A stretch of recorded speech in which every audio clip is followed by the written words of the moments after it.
د دور عثمانیان د پادشاه غازی لشکر خو کرن او وها فرماندا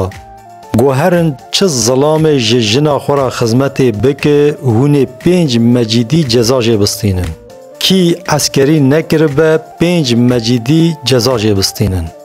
و کی ناسناماوی تنبه 5 مجیدی جزا جبستینن و کی جناوی وی جعفر به 5 مجیدی جوی جبستینن لشکر جی حضور پادشاه درکتن و هاتن لناوا گند گریان پشتی چندکی دیتن و ظلامکی ملهلدائی لبرتن دوریه هویری وی ده تشته ده و خو آماده کریه جبو نالتن دوریه بخه لشکر در حال هاتن باله و جه پرس کرن گوتن فلان کس تچه دی کلوش ظلام گو از هاتمه نالتن دوریه بخم لشکر گوتن زو درخه 5 مجیدیات بدی ما تا فرمانا پادشاه صحنه کربو ظلام گو حیرا چش پادشاه را لازمه از نانجلتان دوری دخم جلاجی دشوم و مالیجی پاکش دکم ما از نب کیفا خومه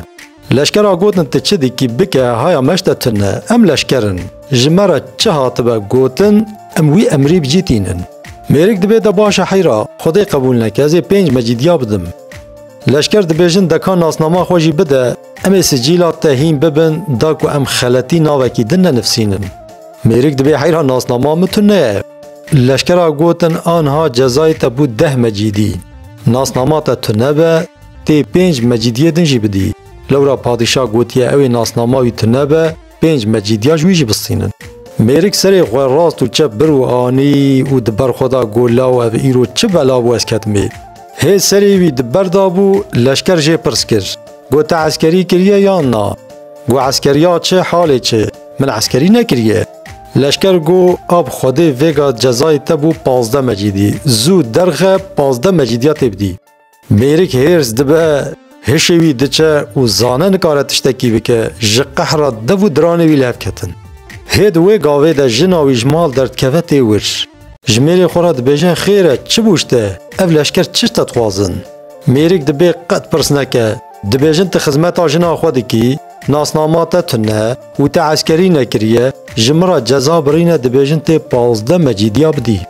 جنه که همه دست غوهلدا و تپک لسری ویدا گو جعفر من هی جاردن جزا سرت زیده نکرنه چش داد خوازن بدوان لشکر گوتن آها ویگا جزای تبو 20 مجیدی لورا پادشاه گوتیوی که ناوی وان جعفرن 5 مجیدیا جوانجی بستینن از بهای 20 مجیدیات سلاو خورد جعفران را دشینم دبمینن دخوشیه ده